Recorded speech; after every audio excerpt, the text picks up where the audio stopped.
Welcome back to a new edition of the 3 and Out podcast, your latest podcast for all things football related in the National Football League. Brett Schaub's always alongside Ben Pope, Mike Cicchetti. We are past week 2 as of this recording here in the NFL season. And as far as I can tell, this week might have been one of the more exciting weeks we've seen in some time. You take a look at all the comebacks that happened in this past week. The Dolphins came back against the Ravens. We'll talk about that in a few seconds. The Commanders almost came back to beat the Lions, but that one fell short. A tough one there for poor Commanders and our poor friend Luke here at Dean. There was so much going on this week. Before we jump in, the second thing you thought of was the Commanders? I had to say it. What? But before we jump into any of our discussions here today, what are some of our initial takeaways from this past week? Well, apparently that you're, I guess, wet dreaming about the Commanders. What was it, the second thing that came up, dog? Jeez. Yeah, I was expecting the Jets to be right after that, but or the Cardinals, or the Cardinals having that 20-second play. But any of those work over the Commanders at successful comebacks. All right, we're gonna put that one aside and actually jump into our real content for today.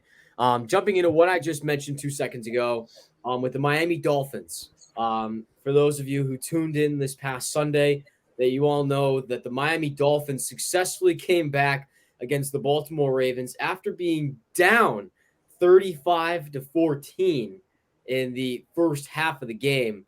They ended up scoring 3 touchdowns in a row between Tyreek Hill and Raheem Mostert. Fins up, as Ben's alluding to right there. But, what a day for the Miami Dolphins. Tua threw 6 touchdown passes. That's tied for the second most in NFL history in a single regular season game. We just sort of take a look at this game as a whole. What was our biggest takeaway, not only from the Dolphins' big win, but what does this say about the other side in Baltimore? Well, this is my biggest takeaway, but fins up. Waddle. Oh, my God, this was so great. We were watching this with my buddy Andrew. He's a Ravens fan. Love seeing him depressed out of all heck after they basically came back out of nowhere, blowing close to a 21-point lead. But I might have a differing opinion or differing answer than you might think. My biggest takeaway and my biggest thing that I learned from this game, I think the Ravens might have one of the most efficient offenses in football. What I mean by this is, so they're getting J.K. Dobbins back, hopefully this week, coming up. He's been dealing with the torn ACL. They basically had no run game. Aside from that, both the games, I know it's against the Jets week 1, but the Dolphins have a very good offense, or very good defense, that they faced off in week 2. And Lamar was super efficient. He was completing nearly 75% of his throws. Aside from the run game being pretty much non-existent because they have no true number 1 running back with Kenyon Drake, Mike Davis, and Justice Hill out there, they were really good. They were able to work out both long drives, going deep downfield, eating up clock, and they were also able to get a bunch of quick strike touchdowns, mainly the Rashad Bateman 75-yard touchdown and then the kick return by Devin Duvernay to start off the game. But I was really impressed with the Ravens, especially more so on the offensive side of the ball. I think with J.K. Dobbins coming back, I think they present a much bigger threat on offense than I initially presented them with. You guys can show love to Miami, though, because I already do that way too much. Yeah, no, but to add on to your point as well, Lamar Jackson put up some really, really good numbers, and he's definitely improved as a passer.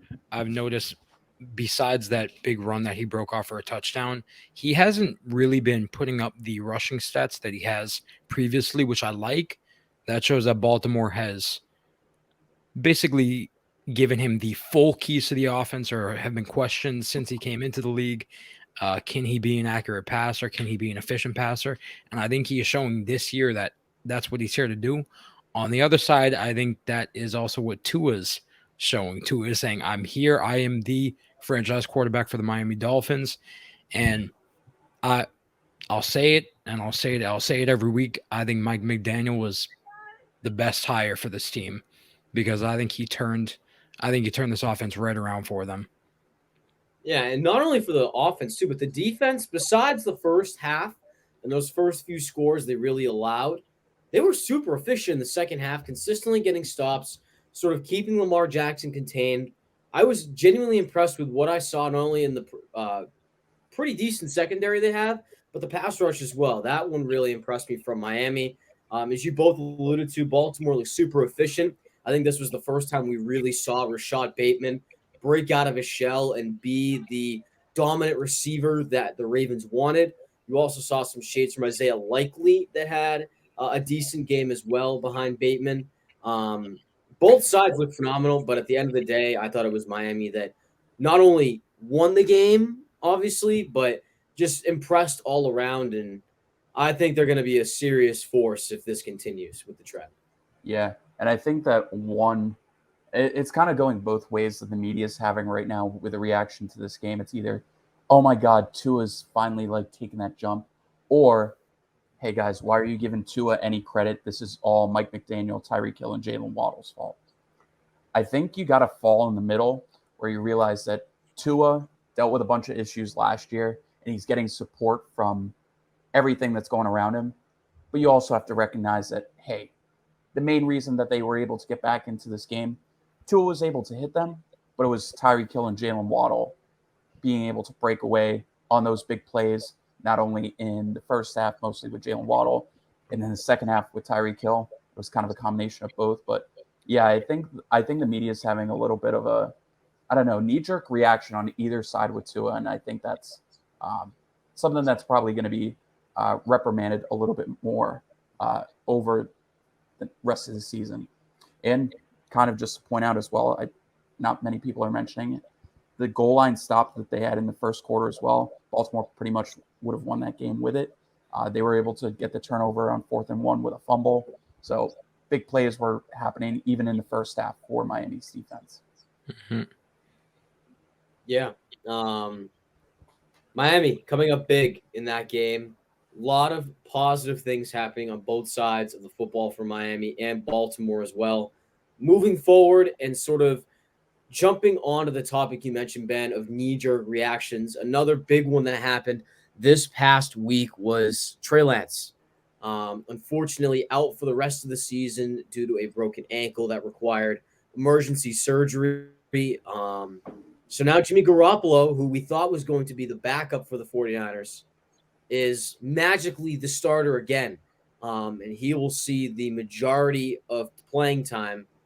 God forbid something else happens, but Jimmy Garoppolo is now the starting quarterback of the San Francisco 49ers. And my question to you both is, are the San Francisco 49ers better off or worse off with Jimmy G behind center? We'll start with Mike on this one. So Jimmy G has been under center for the 49ers for the past, 4 years, right? But I don't think yes, they are better off due to just the chemistry, and he is, has years in the league, and with that offense, I don't think it's as clear cut as people are making it seem. There was a reason that they drafted Trey Lance third overall, and they traded up for that pick is to replace Jimmy G. Jimmy G can get you to the Super Bowl, which he's done, and he brought that team to the NFC Championship last year. He can do it, but I don't think he's the quarterback that can really get you over that hump, and that's what they wanted Trey Lance to be. Trey Lance has a much, much higher upside than Jimmy Garoppolo. So Jimmy Garoppolo coming back, yes, he has that chemistry with the team, and yes, you know what he can bring to the offense, but I just think they're going in circles with him as long as they keep him under center. And there's nothing you can do. Prayers up to Trey Lance. Should have said that first off, but nothing you can do. He is your quarterback now, and you have to roll with him. But there is a reason why they drafted Trey Lance third overall, and that was to bring this team over the hump because they have the team to do it. Yeah, I think a really good analogy I heard was Jimmy Garoppolo is going to be the best person you have under center in September. Trey Lance is going to be the best person you could have under center in January. He has a full year to pretty much learn the reins of the offense, gain comfortability in Kyle Shanahan's offense, and is able to actually play football professionally, consistently for a full year. Getting those reps in was something that was probably the most important thing for Trey Lance to do. Fortunately, he can't do that now. And like Mike mentioned, we've seen Jimmy Garoppolo be able to bring them on runs. We saw him go to the NFC Championship last year, 3 years ago, going to the Super Bowl. But it doesn't seem like he's able to go over that hump. One thing that I credit FS1, I was watching some of their stuff earlier this afternoon. Jimmy Garoppolo, in all of his career playoff games, he has never had a better quarterback rating than the opposing quarterback. So he is always outclassed in that game by whoever he plays. I think that's a telltale sign that they need to at least take some risk. And that's what they were trying to do in giving the keys to the offense to kind of an unproven raw talent in Trey Lance. Mm-hmm. But nothing that they can do now. I think Jimmy Garoppolo is going to give him a really good shot to win. Maybe give him a shot to win the division the way that the Rams are playing right now. But I think it limits their Super Bowl upside. Yeah, I mean, you take a look at this from the grand scheme of things. Obviously, we talk about the ceiling between both quarterbacks. Ben mentioned the risk factor with a little bit more with Trey Lance, and not only his raw potential, but just the lack of experience he's had in such a high-powered offense. You look at Jimmy Garoppolo, higher floor, but a little bit of a lower ceiling. Somebody that understands the offense, but may not have the physical capabilities that Trey Lance has. Will they go to the playoffs? There's definitely a chance. They've done it before. They can do it again, but it'll all be shaken up come a few weeks' time. We'll really get to see how Jimmy Garoppolo adjusts to being a starting quarterback in this team again. But moving forward here, we jump into our next topic. Some of the biggest things we talked about in our week 1 recap were how a lot of the high-powered offenses and the teams we were high and so high up on dominated and really showed out in their week 1 games. Coming into week 2, they were really high against some really key matchups, and some of them flopped, some of them did pretty well. But the 2 games we're talking about in particular are the Chiefs and Chargers game and the Buccaneers-Saints game. Now let's talk about the Chiefs and Chargers first. Obviously, Kansas City won that game on Thursday Night Football, the first ever live streamed game in NFL history. Patrick Mahomes looked dominant in the second half. They scored a ton of unanswered points to put themselves over Justin Herbert and the Chargers. Got to give a lot of credit to Herbert, though, for playing through that cartilage fracture that he was later diagnosed with. And then you look at the Buccaneers and Saints game. We were all high on the Saints coming into this contest. We were speaking on if they beat Tampa Bay, would they be a serious contender?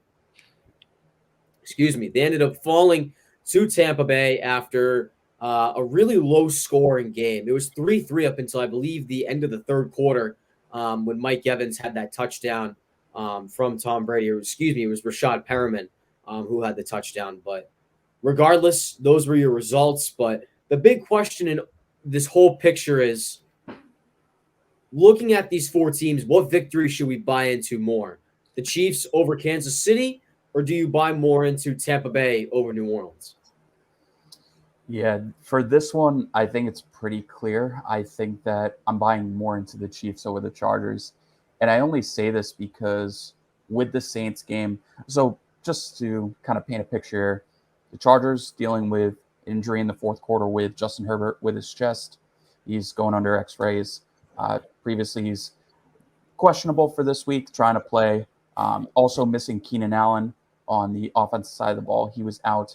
And then for the Saints, they were missing probably their most key player on offense in Alvin Kamara. So both sides were dealing with a bit of injury trouble. Bucs were dealing with Julio Jones injury as well. But the main reason I say the Chiefs over the Chargers is I think that in the Saints-Bucs game, I think a lot of things could have gone differently. And what I mean by this is there were a lot of turnovers that happened later on in the game. It was a very low scoring game. Both defenses were playing very well. Limited time for Tampa Bay to work. Didn't really have their active pass catchers working. And then the Saints, they weren't really able to establish a run most of the game with Mark Ingram. He coughed up a fumble early in the first half. But it just never seemed like Jameis was comfortable. And I don't think that's anything to do with his fault. He's dealing with four, partial breaks in his back. Yep. On that first drive, just some like quick numbers. It was 5 for 5, 27 yards. They were able to get a quick field goal off. After that, he was only completing 50% of his throws. It just seemed like he was uncomfortable. He wasn't able to get out of the pocket right. It just seemed like he played just because he kind of had to play. It was a game against their most vaunted rival, and it was an important division matchup. Whereas I think the Chiefs and Chargers, they clashed. They both had a very even matchup. It literally came down to just one misplay by Justin Herbert in the fourth quarter when Gerald Everett was trying to get off the sideline. They kept him in. He targeted him on the fourth down, miscommunication, and Watson was able to get the pick six that ended up getting the Chiefs victory. But I think that there was a lot of what ifs in that Saints-Bucks game, if you get what I'm saying, that really didn't show me what I believe both of those teams are. Whereas I think the matchup that we got with the Chargers and the Chiefs was pretty similar to what we got. A good matchup of teams that have strong and improved defenses and very talented offenses with great quarterbacks. I think they are going to be probably the two competitors for the AFC West. And I thought we got the exact matchup that at least I thought we would. Whereas the Saints and Bucks, I don't think we're going to be getting that the next time that we see them match up.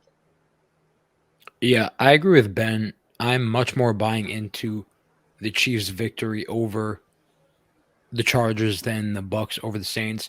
If you look at the two teams that lost those games, the Chargers and the Saints, I feel like a majority of people you could ask would favor the Chargers as a team overall. And a lot of questions going into the season about, can the Chiefs keep up? You know, can they hold on to that number one spot in the AFC West? The Chargers are on the rise. Broncos are on the rise. The Raiders even got better. And the Chiefs proved that they did. Mahomes is incredible with the ball. Just the plays, him evading pressure is, my God, amazing to watch how he can evade the pressure. And the Chiefs played really, really good football in that second half of the game. Offensively, defensively, they're a smart team. But the same could be said about the Chargers because they played really good in the first half. And like Ben said, it just came down to one play. You don't throw that pick, that's probably the Chargers' game. But that's what football is. That's what it comes down to. And I'm much more buying into the Chiefs' victory in this one. Yeah. I think just the basis of there being so many more question marks in the Saints and Buccaneers game sort of just leads you to believe that this Chiefs Chargers game and then the Kansas City victory is a lot more worthy of a buy-in. And just seeing how well Mahomes is able to work under pressure and work with the weapons that he has, I thought it was going to be a lot harder of an adjustment, personally speaking, with McCole Hardman, Smith-Schuster, and Valdez-Scantling than it has been so far for Mahomes. He's been working ridiculously well with the chemistry. The defense is also molded very nicely with the new addition of Justin Reed over Tyrann Mathieu. I've been impressed on both sides of the ball, quite frankly. So I think this is very much an easier buy-in for Kansas City, but who knows? Once everybody's healthy, it could go the complete opposite. And you could see New Orleans seriously putting up some threats in the NFC South. But moving forward, sort of jumping the script here, we talked about the Saints. Here's another NFC team on the rise. This is the Philadelphia Eagles I'm referring to. Had a very much, someone consider, upset win over the Minnesota Vikings on Monday night, one of the two Monday night games yesterday as of this recording. They beat them 24-7 at Lincoln Financial Field. Sort of the Jalen Hurts show. 3 total touchdowns in the day. Had a rushing touchdown. He actually had 2 rushing touchdowns in total. But this was sort of one of the first times where we've seen Jalen Hurts come in and sort of hold his own and really prove that he's not only a franchise quarterback, but he's able to stay comfortable through 4 quarters of football in the National Football League. A lot of times we've seen Jalen Hurts be really hot, but then sometimes really cold as well. But this is a time where, other than the pick that we saw later on in the game, we've seen him stay comfortable the entire time with the offense that he has, the defense that he has behind him. So, we're keeping this in mind. How high do we honestly believe the Eagles and Nick Sirianni's ceiling is this year going forward? Before I answer that question, I just want to note I'm so happy for Jalen Hurts and Tua, both my two biggest quarterbacks with big question marks going into the season. They were the X factor for their teams, and they really showed out in their week 2 matchups. Jalen Hurts, he put on a show, like you mentioned. All he has to do is be above average the whole season, and they're a Super Bowl contender. Their ceiling is as high as it can go as long as he plays up to that level, in my opinion. They look like the strongest team in the NFC, consistency-wise, through these 2 weeks. They have playmakers on both sides of the ball at every position. They're super deep. Howie Roseman has done a great job getting additions, draft picks, Jordan Davis and Nakobe Dean. Although they haven't played much, you know what you have in them defensively, offensively, trading for A.J. Brown to put alongside Devontae Smith. They're a scary team. And if Jalen Hurts can really click and put it all together, how can you really go against them? And I think this was a really good matchup against the Viking, or going into it, I thought it would be good because of how highly I had the Vikings ranked. But I'm kind of glad to see the Eagles take this one just because it shuts some of the haters up who are kind of doubting the Eagles. And it really, really, opens people's eyes that, Philly could really make some noise in the NFC. And not only in the NFC, they could be a contender when it comes down to it. Yeah. I can't believe this sentence is like being mild with it, but I'm probably limiting them to I see them as an NFC championship level team. I don't know if I view them as a Super Bowl team just yet. I think it's just I want to see more of the product. Mm-hmm. Very similar with Miami, even though I think Philly is overall a better team, just straight up. I think that I want to see more of Hurts being able to play against good pass rushes. We've seen him play not only in last year's playoffs against the Bucs, but this year started off with Aiden Hutchinson in that Lions D-line, and they go up against the Vikings D-line, which is no slouch either. Both he was able to get out of the pocket and make good throws, which honestly he was very comfortable doing that, and especially he was able to really use his mobility in this Vikings game. But yeah, I'm just interested to see more out of them. I think that I would give more credit to the veteran quarterbacks at this moment, the Bradys, the Rodgers, the Staffords of the world, just a little bit more than Hurts. But I think that they have a really good upside. I think I just want to see a little bit more out of the products as well. And yeah. Now I have a question for you, Ben. Just a little talking point here. Yeah, go ahead. You said that you think that the Eagles are the better team overall over the Miami Dolphins, Yeah. which I would agree with. If you put Tua on this Eagles team, are they better or worse? Basically, who would you rather as your quarterback for this season, Tua or Hurts? Oh, that's two different questions. I was going to say, so for the first one, Mm-hmm. I think that Hurts works better on the Eagles just because they have such deficiency to the run game. Like, I know their pass game has gotten better, but they're still number one in rushing yards this year. They've been able to use Hurts in a way where they're rotating their 3 running backs, Miles Sanders, Kenneth Gainwell, and Boston Scott. And I think Jalen Hurts helps out with that. Whereas I think overall, if you were telling me which would I rather have, I think the jury's still out on that one. If you were to tell me right now to pick, I'd probably pick Hurts, but just because I've seen more out of him. Okay. Yep. Yeah. There's really no wrong answer to that because they're both, I think they're both in a similar tier. I think they I would both have a agree. good I think they both have a good deep ball. I think I trust Tua to get the ball out much easier. I think obviously Jalen Hurts has the mobility, so they pretty much even out. I think Tua is more dependent on a good O line, so there's some influences there, but I think they're pretty much on that same tier.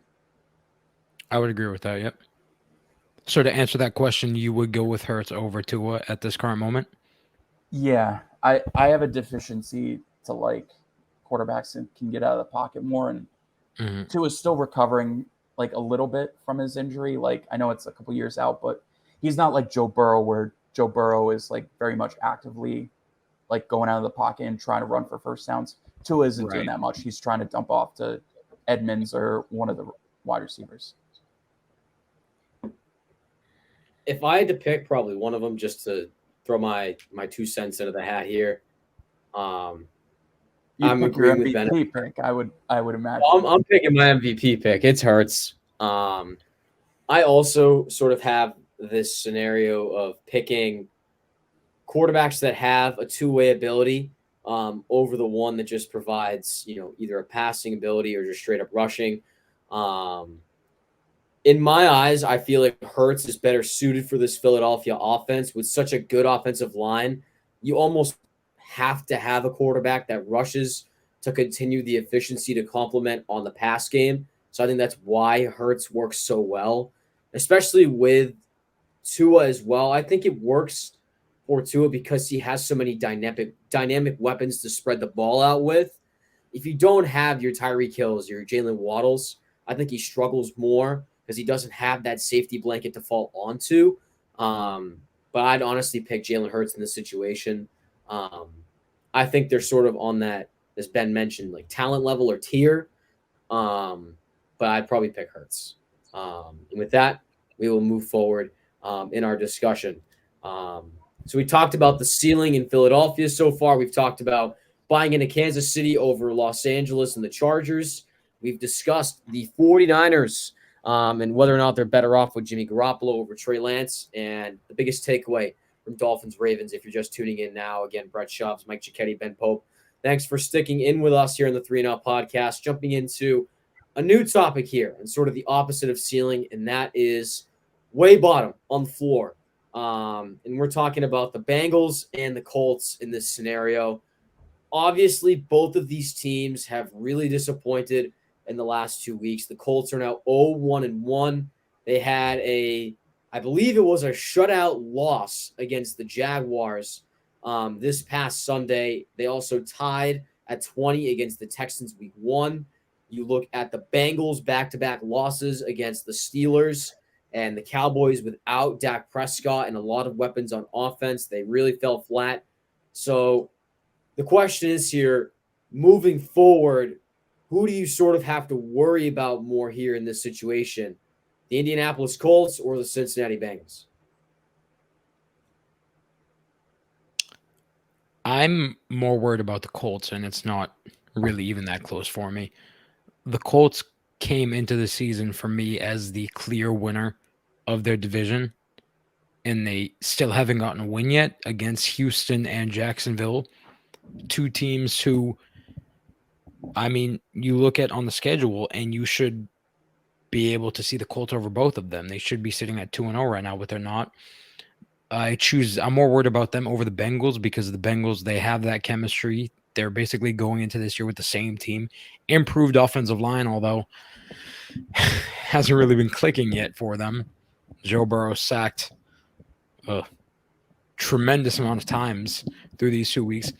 But yeah, I'm more worried about the Colts. They just have like, what is their issue? They just have so many things wrong. Offensively, Matt Ryan hasn't been able to do much, especially last week. And yeah, they've lost what's his name? New name? Shaquille Leonard. I don't There we believe go. has played yet, which he is probably one of the biggest playmakers defensively. I'm genuinely concerned for the Colts, where I think the Bengals, you see the week 1 loss to Pittsburgh. There were so many factors. even the greatest defense isn't going to get 5 turnovers every week. I think that was kind of a fluke win for Pittsburgh, even though a win is a win. I think that was kind of a fluke, but I think the Bengals, I have no issues with them, even though I wasn't as high on them as you guys were coming to the season. I think they'll be fine. I think they'll be able to turn it around. The Colts, on the other hand, I don't know. I hope they can turn it around, but the Colts to me are the team I'm worrying about more, and it's not close.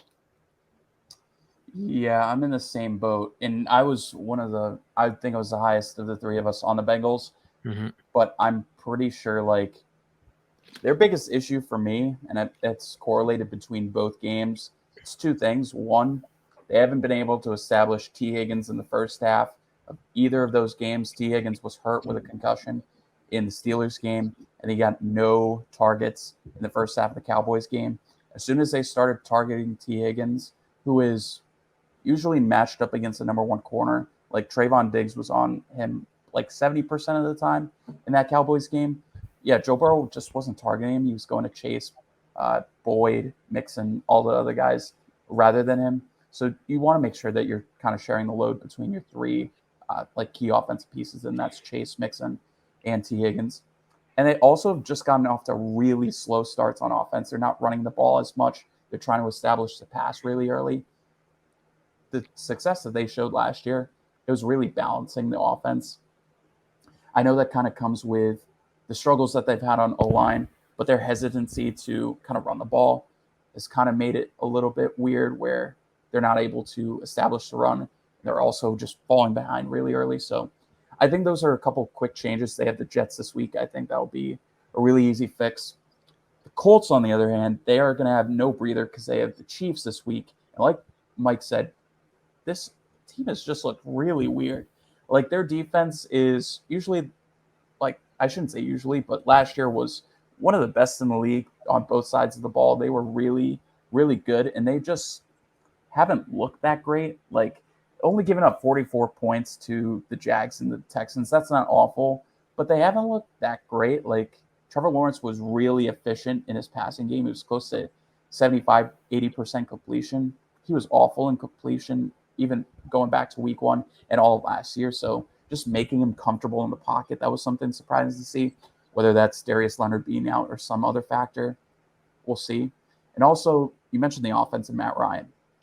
Of all the starters that have played both week one and week two full, he has the worst quarterback rating of any of the 31 starters. He's the worst. Doesn't help that you only have Jonathan Taylor rushing for 9 attempts last game. Doesn't Yeah. help that you had Michael Pittman out. I understand all those things.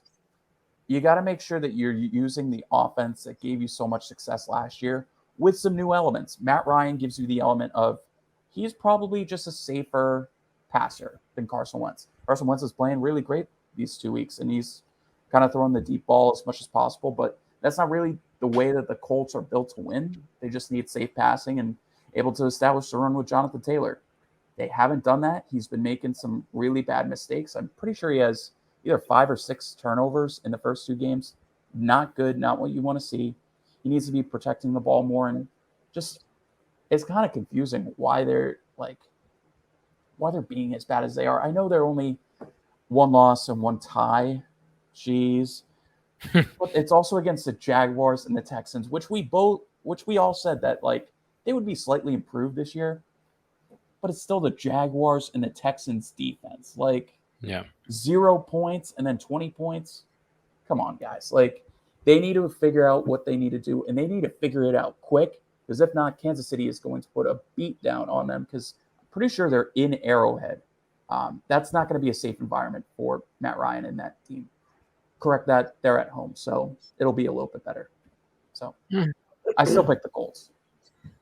Yeah, I am sort of very much concerned for Indianapolis right now. I'll sort of just make this short and sweet, but I honestly don't think the offense has meshed as well quickly than it did last year with Wentz. I obviously agree in the fact that Matt Ryan is much more of a safer quarterback and safer passer than Carson Wentz, but I don't know, something with bringing Matt Ryan in and sort of changing this element. I don't know. It just doesn't seem like it's meshing. It's either that or something with the coaching's off. I don't think it's necessarily Matt Ryan. I just think the environment's changed a little bit where you're not really utilizing things properly. Again, there's still so much football left to be played, and all of this could just be an overreaction, and the Colts go on to win their next 4 games straight. But I don't know. Something from what I've seen and just a gut feeling just says they're just not meshing properly. The defense hasn't looked the same, obviously with Shaquille Leonard being out, but there is a lot of things that need to be seen going forward. Brett was doing a little dance, a little gritty around trying to not say Carson Wentz is probably better than Matt Ryan. I think Matt Ryan's better than Carson Wentz, but I think in the beginning of the season, I think Carson Wentz looked better. Matt Ryan might be better than Carson Wentz, but Carson Wentz would be 0-1 right now. Carson Wentz is honestly, like, shout out Wentz, like, he's honestly looked pretty good through the first 2 games. It's been playing from like 3 touchdown deficits. No wonder he's throwing so well. He's making comebacks. Jeez. The Lions and the Jags. All right. Moving forward, we're going to jump back to the other side of the pond here in the NFC and talk about our last topic here. Side of the pond? Yeah, why not? Hey, RIP the Queen. RIP the Queen. Rest in peace, Queen Elizabeth. Yeah. RIP Beth. RIP Beth. Or Liz, whichever one. Moving forward, let's talk about just the conference as a whole, right? Not a lot of big dominant performances we've seen through the first 2 weeks here in the NFL. We've seen some really good ones, but honestly, the separation between every single one of these top 10 teams isn't that much. There are a lot of small gaps between these good teams, and there really isn't a de facto dominant contender, at least so to speak, generally. Asking you guys here, do you two believe there is a number 1 contender in the NFC, or is there still more to be proven as the season goes on? I think there is, and I think it's the Tampa Bay Buccaneers. I'm kind of surprised I'm even saying this because I was talking last week that the Saints, who I, in my initial stuff, didn't even have making the playoffs. I thought that they were going to beat the Bucs and kind of prove themselves as the best team in the division. I think the Bucs are the only team in the NFC that are contenders. I would say maybe aside from the Eagles because they're 2-0, aside from maybe giving up too many points to the Lions, maybe that's a concern there. Every other team has shown 1 or 2 things that this makes me really uneasy. Saw Monday Night Football with the Vikings. You might be limited by Kirk Cousins. He was making some decisions that just didn't look good. Otherwise, I think they're a well-built team. With the Saints, Jameis is injured. Kamara is injured. And I'm still a little bit uncertain about how well Jameis can function when the O-line is under pressure. With the Rams, their O-line hasn't looked good. They almost blew a lead to the Falcons, and their defense just does not look good at all. They made Marcus Mariota look okay, which shout out to Marcus. You've been playing really good. You're 0-2 dog, but you've been solid. Yeah. And then personal stats. Yeah. And then just with Green Bay and then Niners. With Green Bay, I think they're still limited on their offense. They don't have a true number 1 receiver that can really be ball dominant. Is that Aaron Jones and A.J. Dillon? I don't know. They showed Aaron Jones a lot in the run game and the pass game against the Bears, but let's see them do it against the real team. Sorry, Bears. And then the Niners, I think they're limited by Jimmy Garoppolo. Simple as that. So I think the Bucs are de facto the one team that I don't see too many issues with. Everyone was talking about their O-line being an issue. I mean, the Saints got to Tom Brady a decent amount, but he was still very comfortable in the pocket and able to make a good amount of his throws. Only concern, quote unquote, that I've seen from Brady so far is that he hasn't been throwing the ball as much. They've been more dependent on the run game with Leonard Fournette, but I think you're going to be able to see that change definitely against this game against Green Bay. I think Fournette's going to be efficient and Brady's going to be able to throw way more than like 35 times. I think Brady threw for less than 35 pass attempts like 3 times last year. He's already done it twice, so I don't think that's going to be a thing he's doing very often. So I guess my confidence level, it feels the best with the Bucs right now, and kind of by de facto, I think they're probably the number one contender in the NFC right now. Obviously, I don't seem very comfortable with that, so I think it's fluid. But if you were to ask me right now, I would say it's Tampa. I hate to say it, but I would agree with you. I mean, you hit the nail on the head with every single team you talked about, but the Bucs just look to be the safest option right now. I think the team I would put second right now would be Philly. Yeah, I agree. Which that sounds awful, but which makes me like kind of hesitant to say that. But I mean, the team around Jalen Hurts, I love. Jalen Hurts is a big question mark. Can he keep it up? I'm not saying he can, but I just want to see it on a consistent level. The Rams are, I've been saying all offseason, although the Rams have added Bobby Wagner and they've added Allen Robinson, they still, make me nervous because they lost a lot in the offseason. They lost 2 or 3 offensive line starters, Von Miller. But I guess it would go you would have to go with the Bucs. I want to hear Brett pick someone else and make an argument for them. Spice it up. Even if you didn't tell me to pick an argument, I still was picking somebody else. I think the Eagles are the number one contender. Yeah, I knew he was going with that. Yeah. I mean, he's going to follow with his narrative, though. Obviously, like myself picking Jalen Hurts as MVP this year, like it plays like a tiny sliver like of it into it. But I honestly just think the Eagles this year as a whole and the way they've played the first 2 games, honestly, might be the most efficient football team we've seen in the conference so far. I mean, yes, Tampa Bay looked good in the second half against New Orleans. They played pretty well in week 1, but there's still some question marks you have to fill. How long can that offensive line stay together? How efficient can Tom Brady be going forward if there's more injuries, plus the suspension of Mike Evans? Can this defense stay together? Todd Bowles has never been to the playoffs either. So if Todd Bowles makes it to the playoffs, how's he going to handle that situation? I just look at the Eagles as a whole. Like, you look at the amount of weapons they have on offense to complement Hurts. They have a top 3 offensive line in the league. You have a defense that's really starting to mesh together and build a solid chemistry, especially in that secondary, which I think, to be quite frank, is one of the deadliest in the league we have this year. But I just think moving forward, if that trend continues, I think it's a clear cut that the Eagles are the number one contender. And I think all the question marks of, is Jalen Hurts proven? Is Nick Sirianni the right guy for the job? Is A.J. Brown going to fix everything on offense? I think all those questions are going to go away, and you're going to see them to be starting to be taken very seriously in this conference. I hope so. I really do hope so, because without them, I'm not trusting any other team. I can't. I love the Vikings this year, but their secondary on Monday night showed issues. They tried to, resolve that through the draft. They didn't play Booth or Lewis Seen much at all through the first 2 weeks, which is understandable. They are rookies, but if your starters aren't working, throw the young guys out there with the Saints. I've been high on the Saints, but the Jameis Winston injury kind of scares me. And with that, the Kamara injury, right?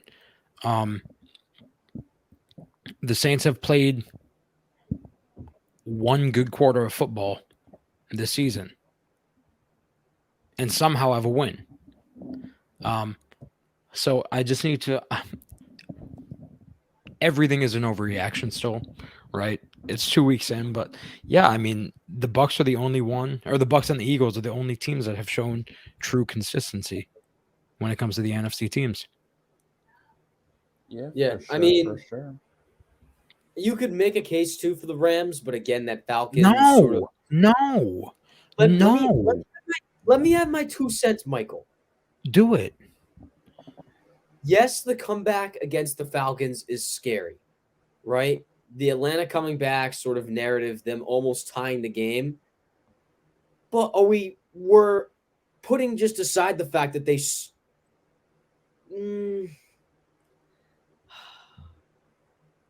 I retract my statement. Okay. Yes. We're gonna retract that statement. Okay. Yes. They look like a different team. Matt Stafford is the third most sacked quarterback in the league through 2 weeks. I think he is just about top 3, if not leading the league in interceptions. I could be wrong on that. That's Matt Ryan, dog. That is Matt Ryan. That's why I said I'm gonna top 3. fact check I you. want to verify that. Well, He is he's number 1. He is number 1. Yeah. He has 5 picks, and then Matt Ryan and Joe Burrow are tied with 4. Yeah. Yeah. So but no bueno.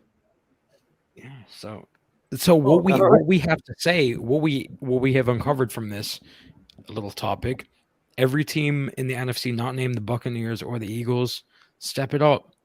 We want some good football. Let's get going. And with that get going, Mr. Pope has a nice little segue into a very special edition and segment of his own. Ben, sort of explain what you got here. well, I was going to do that, Brett, but thank you. So we're gonna do a little bit of a 2-minute drill. I'm gonna call it. We're gonna do some quick hitters. Premise is very simple for this edition of the 2-minute drill. I'll give you each team names. We'll go kind of back and forth with who starts. I will give you a team, and all I want to hear is if they are a contender or a pretender after the first 2 weeks of the NFL. Sounds simple enough. Yep. And this is Super Bowl contender for clarification. I'm just saying contender in general for a playoff spot. Gotcha. Playoff contender. Yeah, this is basically a way for us to kind of highlight some of the teams that we really haven't mentioned in the first couple weeks, kind of on the fringe. Thought it'd be a good way to kind of diversify our revenue, if you get what I'm saying here. Mm-hmm. And we'll be starting off with Brett. Brett, the New England Patriots are coming off a victory against your second, third, fourth favorite team, the Pittsburgh Steelers, whatever they are. 1-1 on the season. 1-1 on the season. They have yet to really establish any consistency on the offense, but yet they are 1-1. Do you believe that they are a contender or a pretender? I think they're a pretender. I think this is going to be the first year Bill Belichick gets exposed. Even though they won against the Steelers, it was still a close game through 2.5 quarters. Patriots had no business staying in the game with Mitchell Trubisky the way and the abysmalness of that Steelers offense. So I'm saying they're pretenders. Very nice and concise there, Brett. It's a 2-minute drill, so we're trying to do things quickly. Don't want to spoil anything. Also, the Steelers are not on here because I clearly think they are not making the playoffs. We'll go to Mike. Patriots, pretenders or contenders? Oh, big pretenders. And they're going to start the year 1-4. The next 6 games are all winnable. I think they could go 500 or over after week 11, I believe it is.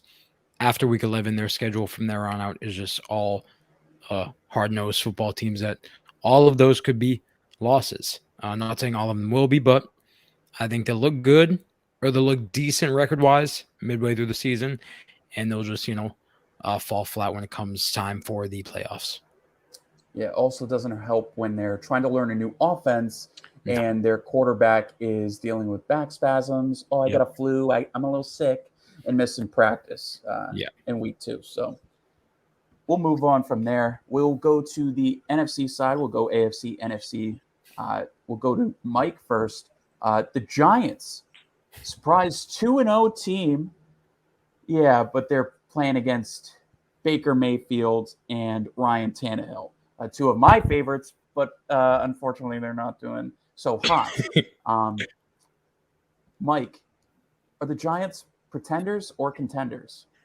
The Giants are pretenders. Right. I mean, they've looked fine through the first 2 weeks of football. They are 2-0. They are one of the lone undefeated teams left, one of 6, I believe. But at the end of the day, what do you have in this team? It's not like they're terrible. I never thought they were like really super bad, but you just compete when it comes later into the weeks of the season. Mr. Shavs? I can't believe this is coming out of my mouth, but I think early on, they're contenders. You look at the Giants. You're going to think I'm nuts when I say this, but you look at the Giants. I love it. The Giants' schedule through the first 12 weeks might be one of the easiest schedules in all of football. They have to play the Cowboys.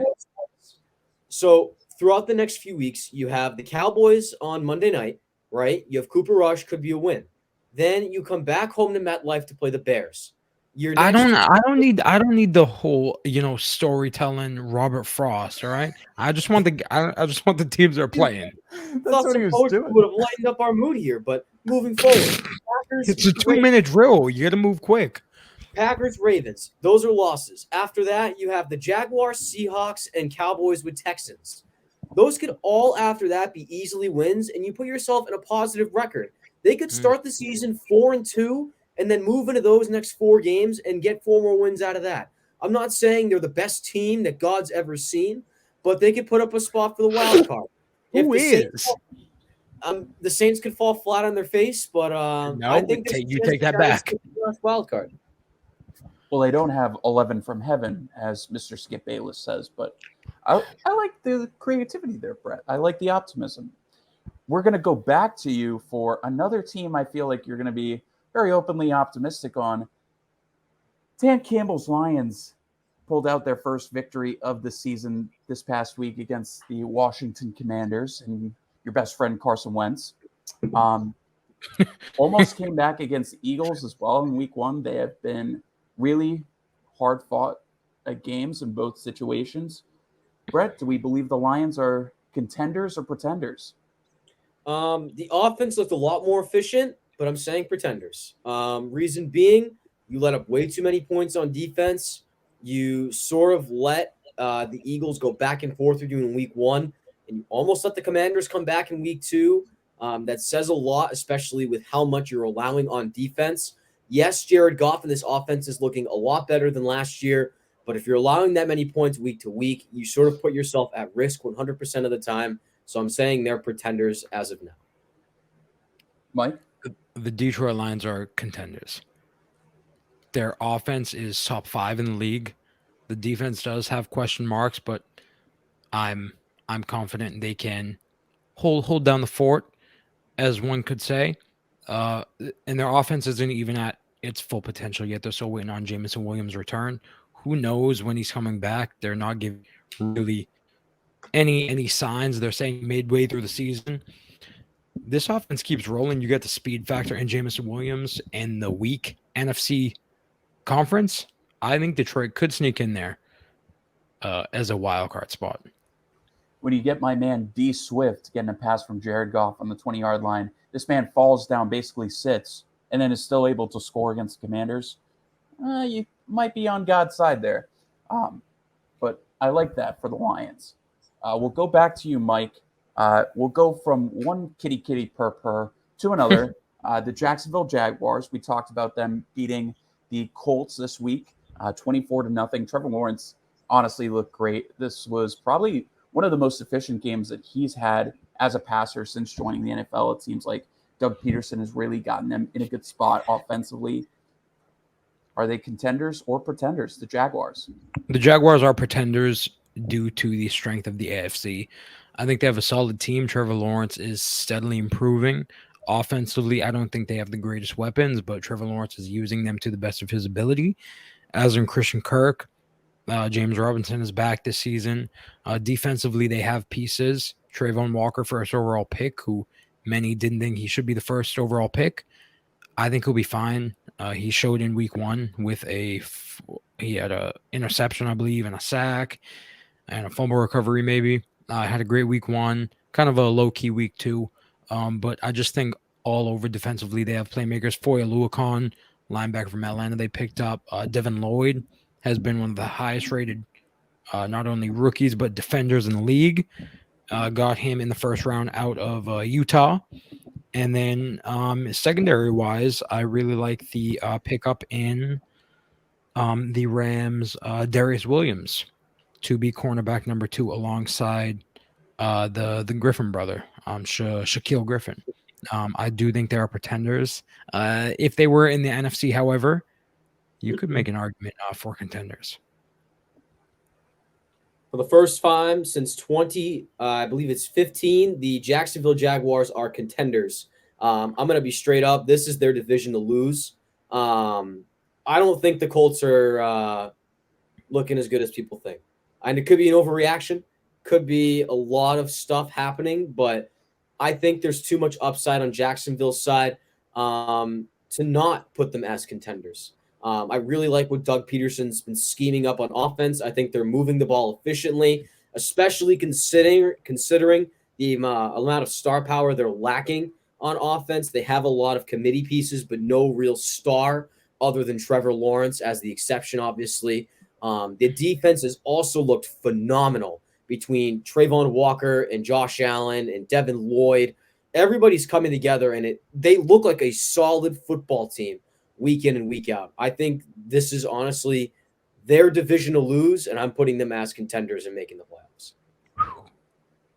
When you talk about a team coming together in the Jaguars, we got a team falling apart against the Cardinals, and that was the Vegas Raiders losing in overtime with a Hunter Renfrow fumble. Now 0-2, losing to the Chargers in week 1 and the Cardinals in week 2. Looked kind of rough, to be honest with you. And this is a team that we thought probably could be on the fringe starting into the beginning of the season. Maybe they could. Mike's already shaking his head. Mike, are the Raiders contenders or pretenders? They've been pretenders ever since they traded for Devontae Adams. The AFC is just way too overpowered. The Raiders, I'm not taking anything away. They are a good football team, but they have the worst quarterback in the division. They have the worst offensive line in the division. They have the worst defense in the division. I just don't think they'll be able to keep up and really compete with the AFC West. That was a quick 2-minute drill. Man was in and out of that. Brett, what do you think? They're pretenders. Mike. Mister, I have the Raiders going 13-4, winning the West. Or whatever you had them. You can shut your trap there, Cicchetti. I did not have them going 13-4. I had them going 10-7 over the Chargers. I have quickly retracted that prediction. Yeah. You think? Well, excuse me, princess. Go ahead. No bueno out of Vegas when you end up losing after scoring 24 points on offense and losing the game to Cliff Kingsbury's Mickey Mouse offense in the first 2 weeks. I'm sorry. You're pretenders. That's crazy. His Mickey Mouse offense. Ask me about the Arizona Cardinals. And what a turn of events, because real quick, what a turn of events. The Cardinals and Kingsbury are always blowing leads and blowing games. Look at them now. They're on the opposite side of it, winning a game and coming back. It's a fluke. Well, Brett wants the Cardinals. Give me the Cardinals. Well, you can have the Cardinals. Talk about the team that just beat the Raiders. This was pretty much, I think, personally, a one-man wrecking crew with Kyler Murray. James Conner was out for the rest of the game. He had Darrell Williams kind of taking over the run game. And then the big fumble return for a touchdown in overtime. This is coming after a really bad loss, arguably the worst loss of week 1 against the Chiefs. Brett, what do we think? The Cardinals, pretenders or contenders? They are pretenders. Like you pretty much said right in the beginning, it was a Kyler Murray one-man wrecking crew the first 2 weeks, honestly. I was not a big fan of their performance against the Chiefs. I thought it was going to be a lot closer of a contest, at least make it competitive. Then you go ahead and allow all those points to the Raiders for the first 3 quarters and sort of let Derek Carr in the offense run all over your defense. I honestly don't think the Cardinals are as good as what people think, despite having your star quarterback in the mix, despite getting all of these additions on defense, despite upgrading your offensive line a little bit in the offseason. I just don't like the coaching, I should say. I don't think they're a properly managed football club. And I'm considering them pretenders for the playoffs. The Cardinals have been pretenders. Man, it's not even going to elaborate. I'll say real quick just to fill the time. I don't think they're going to really show us what they are until Diop gets back, because I think that Marquise Brown is a fake number one. I don't think he's a true number one receiver. Like Zach Ertz kind of. What was that? He's a slot receiver. Well, yeah. Greg Dortch has been the number one receiver through 2 weeks, and Zach Ertz was really much the best option for Kyler Murray in week 2. We'll go from, we talked about teams that are affected by heaven. We'll talk about 7 from 11. 11 from heaven. Micah Parsons with the Dallas Cowboys pulling out, I believe, is a miracle of a victory, beating the Cincinnati Bengals 22-17 with a game-winning field goal by Brett Maher. I guess we're back in 2017. Yeah, bit of a surprise there. Cooper Rush led offense, able to put up 20 points against the Bengals, able to win in Jerry World against the defending AFC champs after coming off of a heartbreaking Week 1 loss, losing Dak against the Bucs. Are the Cowboys contenders or pretenders? We'll start with Brett. I think they're going to dig themselves too deep into a hole where Dak can't really fix it. I also don't like the coaching staff. I'm going to keep reiterating it. I don't think Mike McCarthy is fit for this football team. I'm going to be brutally honest. So I'm going to mark them as pretenders. That brutally honest. That win does not reflect anything. In fact, I think it's just like you said, it's a miracle. It's a fluke. So I think they are big time pretenders in the NFC. Michael? You're absolutely incorrect. The Cowboys are contenders. Dak Prescott, his return has been upgraded from 6 to 8 weeks to now 4 to 6 weeks. They have some winnable games coming up in the next 5 weeks. They go against Giants, Commanders, Detroit, Chicago, all of those which are winnable. You have the Rams in there. Could surprise. You never know. They lost to the Bucs and they beat the Bengals. But what I want to mention on top of that was we talked about how their defense got worse, and their defense is like borderline top 5 so far against 2 really good offenses. I just think that goes to show that if you have playmakers, on that side of the ball, as they do in Micah Parsons, DeMarcus Lawrence, Trevon Diggs, you can really make up for the void. I don't really think they will challenge Philadelphia for the division. I think they can make a late push, though. All right. And our last team, I saved the best for last. The team that has not scored a touchdown in the red zone yet. The team that does not know how to take a timeout in the last minute of a game. The Denver Broncos. How you've disappointed me so, and I can only imagine how much you've disappointed Mr. Shavs. Michael, start off with you. Are the Denver Broncos, the Russell Wilson-led Denver Broncos, who were supposed to be so good, are they contenders or are they pretenders? Week 1 and 2 going against Seattle and Houston, both of them being nail biters, is very problematic. When you look at the roster that the Broncos have, I still think they're contenders, though.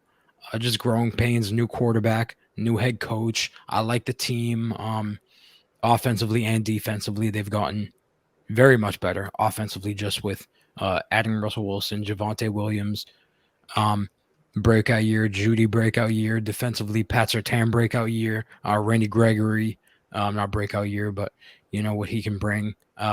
Contenders, Denver Broncos. Just step it up sooner than later because you can't really lose any ground in this AFC conference. Before we get to Beast Piece, I will add that Jerry Jeudy and Pat Surtain both came out of the Texans games with injuries, so yes, it's kind of week to week on what's going on with them. We'll see if they Are- show Aren't up they week both? 3. Aren't they both pretty good though, day to day? They are both day to day. Sorry to step on your toes there, Bopey. No, And but he's got some big Fred Flintstone dogs. Let me tell you. yabba dabba do. What are you saying? Go ahead, Brett. But yeah, Judy and Sertan are both day to day. Both of their X-rays came back negative. They both were considered to be potentially broken collarbones, but both of them are okay, much better than we thought. I also still think the Broncos are contenders. I think this has a lot more so to do with, like Mike mentioned, the growing pains. Obviously, rookie head coach, brand new quarterback. There's a ton of pressure and expectations on you to succeed this year.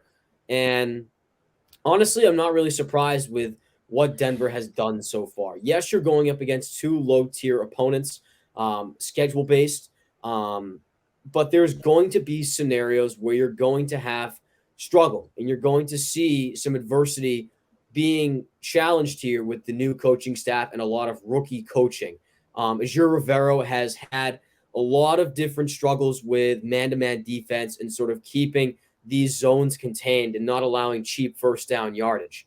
You look at the offensive side of the ball. Offensive coordinator Justin Outen has obviously not done well with goal line offense and getting the ball efficiently into the end zone.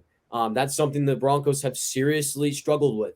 And I think the biggest thing you have to worry about is Russell Wilson's ability to move out of the pocket and just be Russ. They've sort of limited his abilities. They haven't really used the run game with both Russ and Javonte efficiently. I don't know. There's still a lot of question marks, but I think it's just growing pains. I still have them as contenders. Well, it was more like a 20-minute session instead of a 2-minute drill. But that was our first edition of the 2-minute drill. We will go back to your regular scheduled program. Go ahead, Mr. Shops. That was fun. Well, thank you, man. That was fun and a nice change of pace. So thank you both. But You're moving very forward, welcome. moving along, we have two small clips here left. We'll quickly run through our games of the week and then, of course, our weekly stand sessions. So we will begin with our game of the week. Of course, those who are unfamiliar, we each pick our game to watch for every week for this season and sort of just to see which one is going to be the most entertaining. We'll begin with Mike on this week. Mike, game to watch. What do we got? Game to watch is the classic AFC East matchup. Not classic until this year. Bills at Dolphins. I should compare it. Yes, please. I believe it's in Miami. Question mark. Why is this not open? Okay, here we go. Bills, Dolphins in Miami. Okay, yes. Bills, Dolphins in Miami. Tua, best game of his career in week 2. Jalen Waddle and Tyreek Hill really showed why they are a huge threat when it comes to receiving duos around the league. Defensively, you know what they can do. We'll see them against, kind of a Super Bowl contender. They played Baltimore last week, but I don't really see Baltimore. Although Baltimore, I see them as a top tier team. I don't really see them as that, upper echelon that the Bills are in.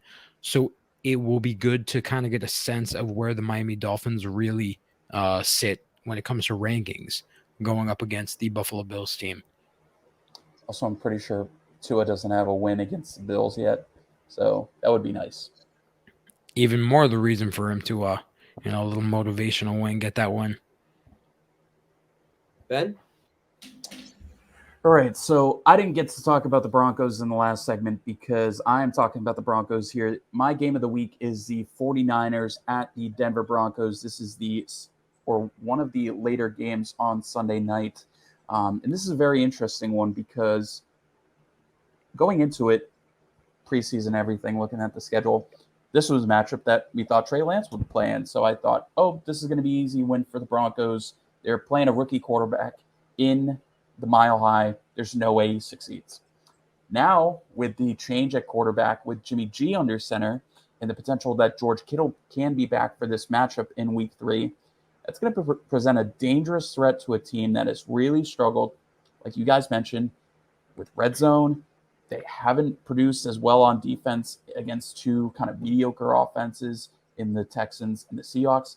Now they're going to face a very quality offense in the San Francisco 49ers. Obviously, Jimmy Garoppolo isn't anything too challenging, but you got Deebo Samuel. Hopefully, Kittle is back, and Brandon Ayuk as well. And then Niners defense looked really stout in their matchup against the Seahawks. They put up almost close to a shutout, but they were really great in their matchup against the Seahawks. Nick Bosa had 2 sacks. So I'm interested to see how the Niners stack up here against the Denver team that this is kind of close to a make or break matchup for me. I think week 3 might be a little bit too early, but this is their first test against a legitimate team that I believe is a contender. So I'm interested to see how Russ and Nathaniel Hackett and that crew are able to work it out in this Sunday night matchup against the Niners. Yeah, and so with that, I'll throw my game in there. I'm watching the Chargers and Jags this week. A bit of a different sort of approach here for me. I think this is going to be the first time this year where we're going to see Trevor Lawrence going up against, as Ben mentioned earlier, a hard-nosed football team that really can cover all sides of the football. There were a lot of questions against the Commanders, a lot of questions with the Jaguars against the Colts. Obviously, they're falling apart at the seams right now. But this is going to be a solid football game, and this is going to be a big test to see if Trevor Lawrence and this Jaguars defense can pull through 4 quarters. I also think it's going to be an interesting matchup to see if Justin Herbert does in fact play. I think he's on pace to play this week. But if he doesn't and it's Chase Daniel under center for the Chargers, I don't know. This could be the Jaguars win. But I'm watching this game this week. So with that, it ends our Game of the Week segment. Obviously, we'll recap our 3. Mike, he had the Bills, Dolphins in Miami. Ben, he had the 49ers, Broncos in the Mile High. And I have the Wow, can I speak English? Chargers, Jaguars at SoFi Stadium in Los Angeles. And with that, it brings actually in Inglewood, California, but go on. Thank you, Michael. But with that, we go to our final segment, the stand sessions. Let's get prepped for our stands this week. Mr. Pope, you want this one so dearly. Who's your first stan of the week? I'm starting out with a strong one, and this is one that kind of developed just before we started recording, but I love this story. So, and this player had a really good week as well, so I don't mind highlighting it as my first stan. Big Hutch, Aiden Hutchinson of the Detroit Lions is my first stan of the week. 3 sacks, 6 tackles in that matchup against the Commanders. Basically became Carson Wentz's new daddy, even though every D lineman that faces him does it. Just saying. But I mentioned a story with it as well. Aiden Hutchinson actually came out to the media earlier today, here on Tuesday, and he actually said that on Sunday he had an encounter with a 5-year-old boy from his hometown in Plymouth that is dealing with leukemia currently. And he said he was playing that game in honor of that boy. So it was a really nice story. Hutch had probably his biggest come-out game thus far.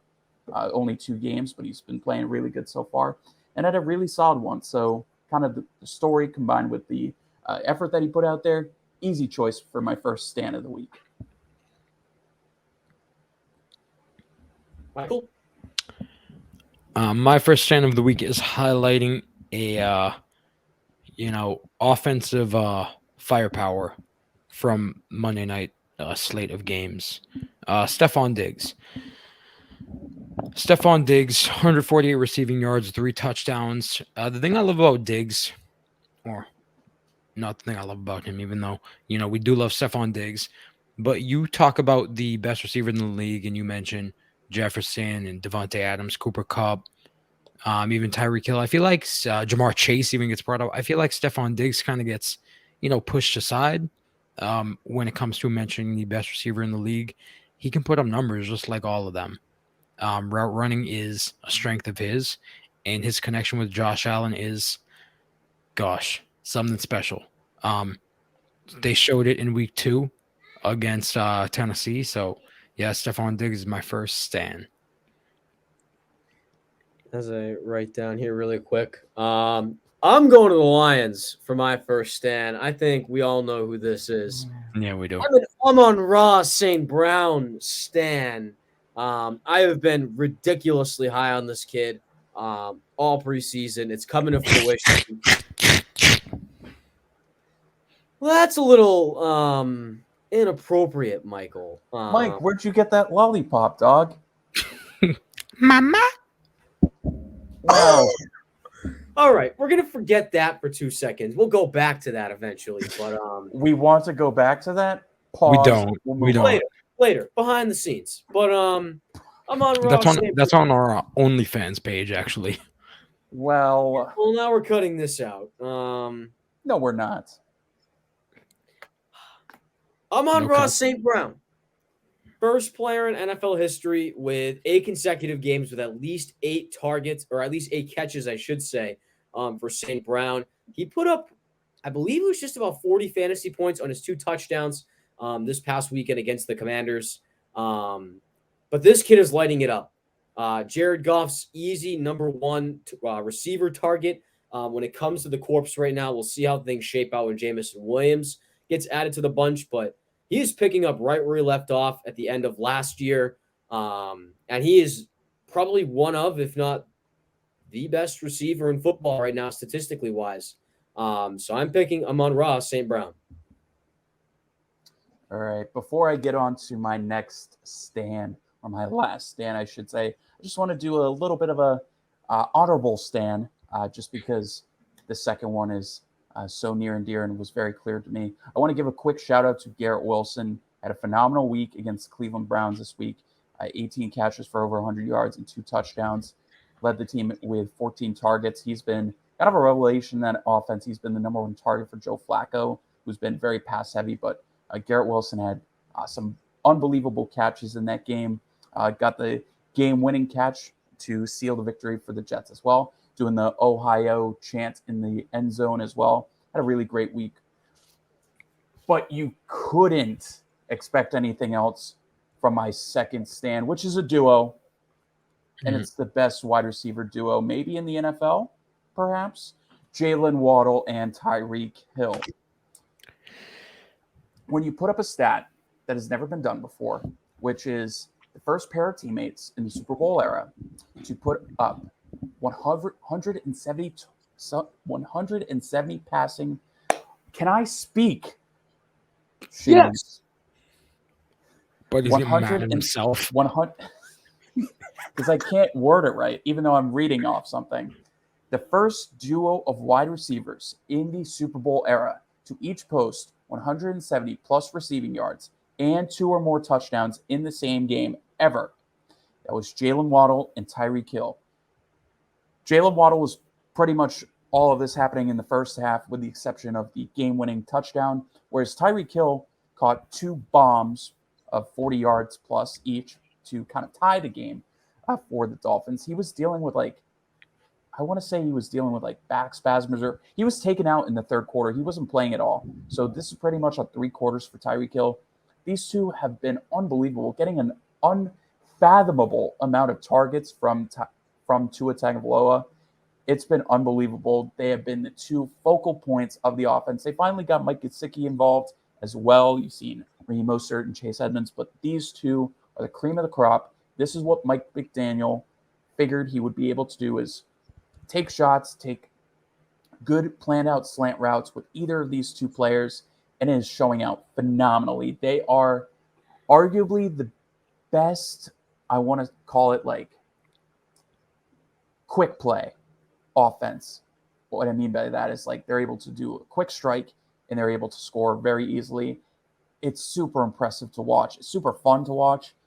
So I have the Miami wide receiver duo of Tua. Oh my goodness. I have the Miami wide receiver duo of Tyreek Hill and Jalen Waddle as my stands. That will mess you up. My God.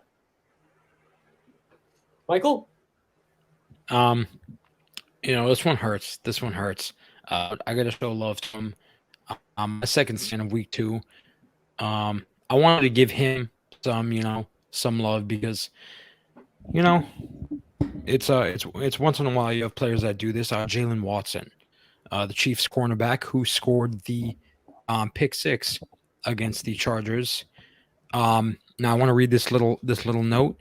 His pick six is the longest go-ahead fourth quarter touchdown by a rookie in history, seventh round pick.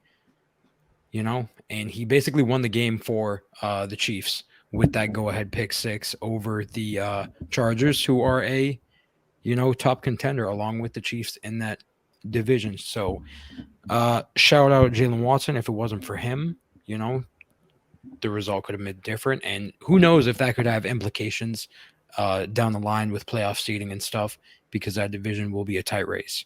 So shout out Jalen Watson. All right, and I guess that just leaves me. I also want to give some love to this guy because I feel like he hasn't gotten a lot of love the last couple weeks or so. I'm a Minka Fitzpatrick stan. He's had an interception in each of the last 2 weeks for the Steelers. He's also been a catalyst for a lot of the production Pittsburgh's had on the defensive side of the football. He had the big block on Evan McPherson that kept the Steelers in the football game in week 1. But this week he was a lot of sort of just consistency-wise staying in with the Steelers defense. Obviously, they lost the football game against the Patriots, but had to give him some love for the INT. I'm a Minka Fitzpatrick stan. Big man. Brett was like, Ben trashed the Steelers early in the pod. How can I get them back in? Oh, Minka threw a pick. There we go. Oh, Ben Roethlisberger, here's his mention. See, here's the thing. Like, we don't even do that anymore. That is all you. It is all It's not even a thing anymore. I'm not afraid to admit it. We've forgotten about him. He's irrelevant. And you're like, I love Big Ben. He's better than Mitch.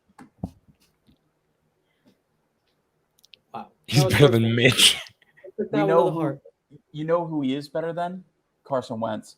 And with that, with that one, that'll wrap up. Before we wrap up, a little preview on next week's episode. We have a kind of rough slate of games. I'm hoping it kind of stays that way and not many unpredictable results, because it might be a long one. Because next week, on the pod, I am premiering my list of, as of when that recording is next week, I'm premiering my list of Brett Schaub's top 32 NFL teams in order. So watch out for that one. I am going to conjure up. I'm going to conjure up my list of Brett Schaub's favorite teams in order 1 to 32. Using. I feel like we've done this long enough where we can, basically figure out, or it might be better off if me and Ben work as a team to put it together, make some, explanations on behind the reasons, and you can't even argue them because I think we know you more than you know you. That's false. How about this? I'll make my Seahawks are able to crack the top 5. Seahawks are top 3. Seahawks are third. Yeah. Seahawks are third. We know the top 3. It's every team outside of there. That's a toss up. You have we won't even spoil the list. But just wait for that. Ben and Mike's yeah, it's Brett's favorite teams. It's his picks, we're just putting them in order for him. We're putting them on the list for him. All right. So with that bombshell, that'll wrap up this episode of the 3 and Out podcast. Be sure to check us out on YouTube at 3 and Out podcast, or wherever you find your podcast content this day and age, whether it be Spotify, Apple Podcasts, Google Podcasts, wherever it may be. But be sure to check us out on all of those platforms. Signing off for now, Brett Schaubs with Ben Pope and Mike Cicchetti. Take care. Appreciate it.